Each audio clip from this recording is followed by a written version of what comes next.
एक समय की बात है। अर्जुन और मीना नाम के दो भाई बहन एक खूबसूरत गांव के किनारे रहते थे। उनके घर के पीछे एक विशाल रहस्यमय जंगल फैला हुआ था, जिसे जादुई जंगल के नाम से जाना जाता था।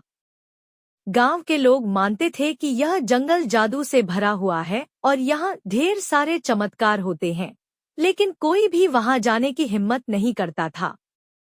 सबको वहां के अजीब जीवों और विचित्र घटनाओं से डर लगता था। एक दिन जब सूरज चमक रहा था, अर्जुन और मीना जंगल के किनारे खेल रहे थे। तभी उन्होंने एक चमकदार, खूबसूरत तितली देखी। उसकी सुंदरता से मोहित होकर वे उसे जंगल के अंदर तक पीछा करने लगे, यह जाने बिना कि वे कितनी दूर आ चुके थे। जैसे जैसे वे गहरे जाते गए, जंगल और भी जादुई हो गया। पेड़ आसमान को छूते हुए दिखाई दे रहे थे और उनके तनों से हल्की सुनहरी रोशनी निकल रही थी। पत्ते पन्नों की तरह चमक रहे थे और हर शाखा पर रंग-बिरंगे फूल खिले हुए थे। तभी उन्हें झाड़ियों से सरसराहट की आवाज आई।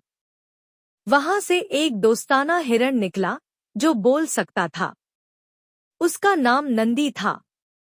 स्वागत है बच्चों, नंदी ने एक प्यारी मुस्कान के साथ कहा। तुम लोग जादुई जंगल में आ गए हो।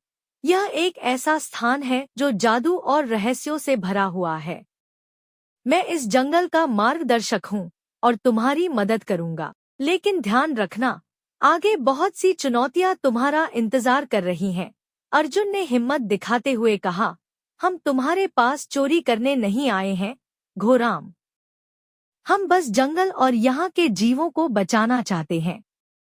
अगर जीवन वृक्ष मुरझा गया तो जंगल बर्बाद हो जाएगा और तुम्हारा घर भी तबाह हो जाएगा।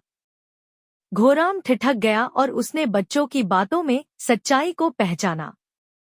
उसने महसूस किया कि अपनी लालच में आकर उसने पूरे जंगल को खतरे में डाल दिया था। शर्मिंदा होकर उसने जीवन वृक्ष को वापस जंगल में रखने का वादा किया। जीवन वृक्ष के वापस आते ही जादुई जंगल